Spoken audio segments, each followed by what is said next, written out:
എൻ്റെ മാഷെ ഈ സെമന്തകമണിയുടെ രഹസ്യത്തിനേക്കാൾ വലിയ രഹസ്യമാണ് ഈ മണിയുടെ രഹസ്യം. ഈ ഡി മണി എന്ന് പറയുന്ന രണ്ട് തരത്തിൽ പറഞ്ഞു, ഡയമണ്ട് മണി എന്ന് പറയുന്നുണ്ട്, അതുപോലെ ദാവൂദ് മണി എന്നും പറഞ്ഞിനി ധാരാവി മണിയാണോന്നും നമുക്കറിയില്ല. ഒരുപാട് രഹസ്യങ്ങളുള്ള ഒരു മണിയാണിത് കേട്ടോ. ഇപ്പോൾ ശബരിമല അന്വേഷണത്തിൽ ഇപ്പോൾ കൂട്ടമണി അടിക്കുകയാണ്. ആ തരത്തിലുള്ള സംഭവങ്ങളാണ് ഇപ്പോൾ വന്നുകൊണ്ടിരിക്കുന്നത്. ഒരുപാട് രഹസ്യങ്ങൾ ചുരുൾ നിവരുകയാണ്. ഇദ്ദേഹത്തിന് എന്തായിരുന്നു നേരത്തെയുള്ള ജോലി എന്നറിയാമോ? തമിഴ്നാട്ടിൽ ഓട്ടോറിക്ഷ ഓടിച്ച് നടക്കുന്ന ആളെ 7 വർഷം മുൻപ്. അതാണിപ്പോൾ കോടീശ്വരൻ. 7 വർഷം മുമ്പ് ഓട്ടോറിക്ഷ ഓടിച്ച് നടന്ന മണിയാണിപ്പോൾ കോടീശ്വരനായിട്ട് രാജ്യാന്തര പ്രശസ്തനായിട്ട് തീർന്നിരിക്കുന്നത്.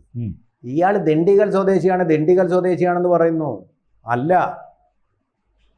സാക്ഷാൽ ശ്രീ അയ്യപ്പൻ എവിടാ ജനിച്ചത്? ജന്മസ്ഥലം എവിടാ? പന്തളം. അവിടെ തന്നെ ജനിച്ചൊരു മനുഷ്യനാണ്. പന്തളംകാരൻ. പന്തളംകാരന്. ആ പന്തളത്ത് ജനിച്ച ഒരാളാണെന്നുള്ളതിന് സാക്ഷ്യങ്ങളുണ്ട്. ആ മനുഷ്യനാണ് തമിഴ്നാട്ടിൽ പോയിട്ട് അവിടുത്തെ ഭരണാധികാരി വർഗത്തിൻ്റെ പോലും